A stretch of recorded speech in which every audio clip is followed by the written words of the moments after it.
Sa ibang balita, nagbabala po ang Department of Agriculture sa wholesalers at retailers ng bigas na nananamantala sa pagtaas ng presyo nito sa merkado. Bukod po sa multa, maaari rin daw nilang kumpiskahin ng mga produkto nang mapapatunayang nagkasala.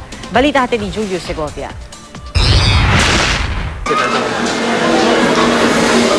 Ramdam na ni Linda ang hanggang 2 piso kada kilong taas presyo sa commercial rice. Kaya naman, May invest na 10 kilos, naging na lang, 5 kilos. Pag bumibili po. Opo. So, ibig sabihin, bawas din po yan ng pagluto. So, may Ay, diet. opo, budget na lang. Oo, diet na lang. Kaya pumayat na ako. sa isang palengke sa Quezon City, umaabot na sa mahigit 36 pesos ang kilo ng well-milled rice. Po, konti ngayon ng harvest. Tapos na yung anihan. Nagtataniman ulit ngayon.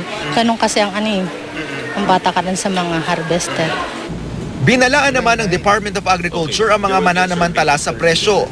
Bukod sa multa, kukumpiskahin din ang produkto ng mga mapang-abusong tindero. Hanggang wholesaler, hanggang farm level.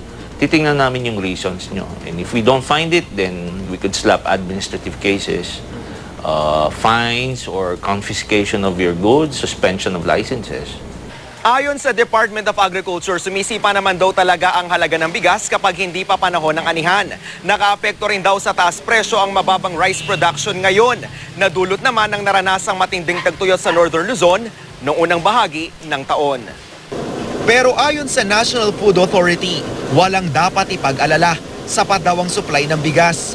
Nananatili sa 27 pesos kada kilong ordinaryong NFA rice.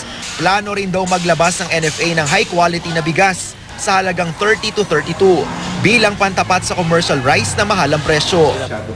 Pero may payo pa rin ng NFA sa mga consumer at supplier para hindi na raw maulit ang naranasang kakapusan sa bigas noong 2008. Huwag lang tayo magpanik and buy more than what we need. Kasi masisira yung ating merkado. Huwag natin samantalan ng presyo, huwag naman natin pagsamantalahin yung inventaryo. Huwag naman tayong ganid sa ating mga kita at tubo. Handa raw ang NFA na bilhin ng smuggled rice na nasabat ng Bureau of Customs kamakailan para maidagdag sa kanilang 21-day buffer stock. Ngayong tag-ulan, normal ding tumataas ang presyo ng ilang gulay at prutas. Sa monitoring ng Bureau of Agricultural Statistics, tumaas ng 10 piso ang kilo ng talong at pechay. Sa pwestong ito, 30 pesos ang iminahal ng kamatis.